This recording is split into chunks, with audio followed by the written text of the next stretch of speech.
নমস্কার, আপনাদের কালবিদ্যা চ্যানেলে স্বাগত। কিভাবে নিজের হাত নিজেই দেখতে হয় অর্থাৎ হস্তরেখা শিখুন তার অষ্টম পর্ব নিয়ে আজকে আমি আলোচনা করব এবং আজকের আলোচনার বিষয় হবে হলো হাতের সূর্যরেখা এবং নাম যশ খ্যাতি, কর্মে উন্নতি, ধন সম্পত্তি ইত্যাদি লাভ। কারণ একটি ভালো সূর্যরেখা কিন্তু প্রচুর পরিমাণে নাম যশ খ্যাতি এবং উন্নতি দিয়ে থাকে। তবে শুরু করা যাক। ভালো মতন লক্ষ্য করুন, আমি সবুজ কালি দিয়ে মার্ক করছি।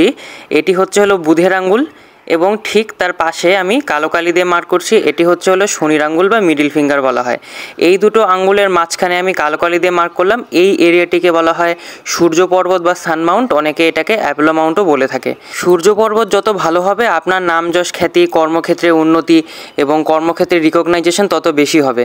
এবার আমি লাল কালি দিয়ে এখানে মার্ক করে দেখাচ্ছি একটি রেখা যেটি কিনা সূর্য পর্বতের দিকে গেছে। ভালো মতন লক্ষ্য করবেন, লাল কালি দিয়ে যেটি আমি এখন দেখাচ্ছি এই রেখাটি কিন্তু অনেকটাই লম্বা এবং সূর্য পর্বতের দিকে গেছে। এই রেখাটিকেই বলা হয় সানলাইন বা সূর্যরেখা। এইরকম সূর্যরেখা কিন্তু খুবই কম দেখা যায়। আমি কালো কালি দিয়ে ভাগ্যরেখাটিকে দেখালাম। এইবার দেখুন সূর্যরেখাটি কিন্তু ভাগ্যরেখাটির থেকেই উৎপত্তি হয়েছে এবং সূর্য পর্বতের দিকে গেছে এবং উপরে একটি মৎস্য চিহ্ন তৈরি হচ্ছে। আমি এটাকে কমলা কালি দিয়ে মার্ক করে দেখাচ্ছি। সূর্যরেখা যদি ভাগ্যরেখা থেকে উৎপত্তি হয় এবং সূর্য পর্বতে যায় এবং সূর্যরেখা যদি লম্বা থাকে তবে তাদের নাম যশ খ্যাতি কিন্তু প্রচুর পরিমাণে হবে। বড় বড় উচ্চপদস্থ ব্যক্তি, যেমন কোনো রাজনৈতিক ব্যক্তি হতে পারে বা কোনো নামকরা ব্যক্তি হতে পারে, তাদের সাথে উঠা বসা থাকবে এবং কাজও হবে বড় লেভেলের। কোনো চাকরি করলে খুবই উঁচু পদে থাকবে এবং ব্যবসা করলেও নামকরা ব্যবসা হবে এবং লক্ষ লক্ষ টাকাও ইনকাম করবে। এবার এই হাতে দেখুন আমি সূর্য পর্বতটিকে মার্ক করে দেখালাম। এবার লাল কালি দিয়ে আমি সূর্যরেখাটিকে একবার মার্ক করে দেখাচ্ছি। এই হাতে দেখুন দুটি সূর্যরেখা আছে কিন্তু খুবই ছোট, অর্থাৎ সূর্যরেখা কিন্তু হৃদয়রেখার নিচে পর্যন্তও যেতে পারেনি, যা আছে হৃদয়রেখার উপরে আছে। এইরকম সূর্যরেখা 50 বছরের পরে উন্নতি দেয়, অর্থাৎ কর্মক্ষেত্রে রিকগনাইজেশন দেয়।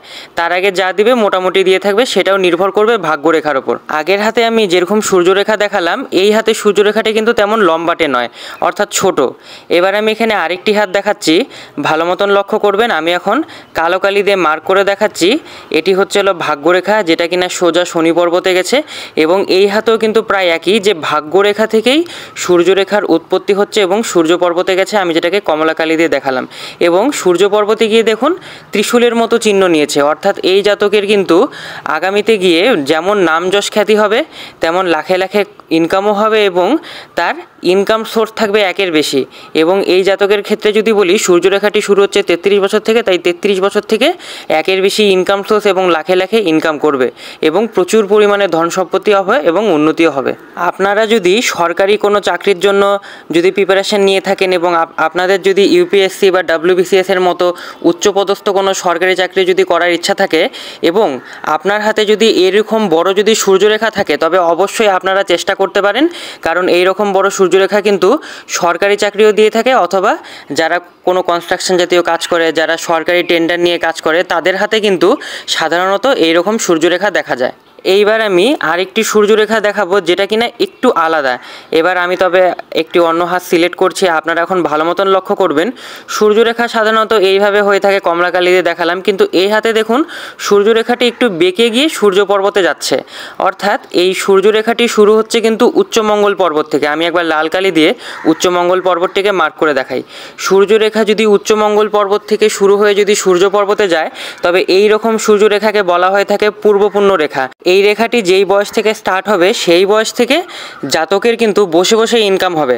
দেখা গেল জাতক কোনো না কোনো কাজ তো করছেই, কিন্তু দেখা গেল জাতকের 4 তলা বা 5 তলা বাড়ি আছে, সেই বাড়ির ভাড়া থেকে জাতকের প্রায় 60-70 হাজার টাকার মতো ইনকাম হলো, অথবা সেটা কোনো দোকান ভাড়াও হতে পারে, অথবা এমন কোনো জায়গা হতে পারে যেখানে জাতক আগে ইনভেস্ট করে রেখেছিল, কিন্তু সেই সময় থেকে জাতক বসে বসে একটা পার্টিকুলার অঙ্কের টাকা সেখান থেকে পাচ্ছেন।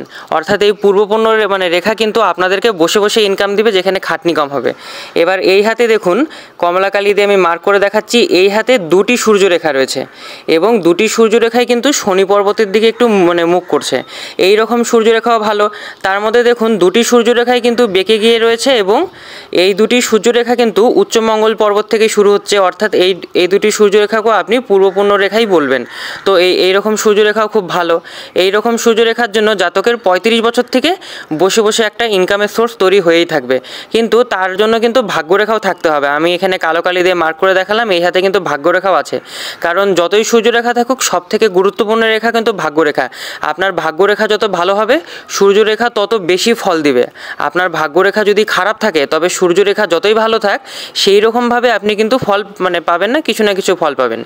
এবার এই হাতে আমি আগেই দেখিয়েছি সূর্যরেখাটি ছোট, অন্যান্য হাতে যেমন সূর্যরেখা বড় ছিল, কিন্তু এই হাতে ছোট।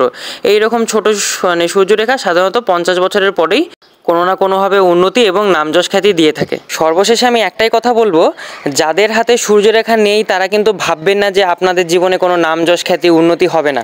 কারণ সূর্যরেখা ছাড়াও এরকম অনেক কিছু রেখা এবং সংকেত আছে যেগুলো কিন্তু উন্নতি এবং নামযশ খ্যাতি দিয়ে থাকে। সেগুলো নিয়ে আমি আগামী ভিডিওতে একের পর এক আলোচনা করব। ধন্যবাদ।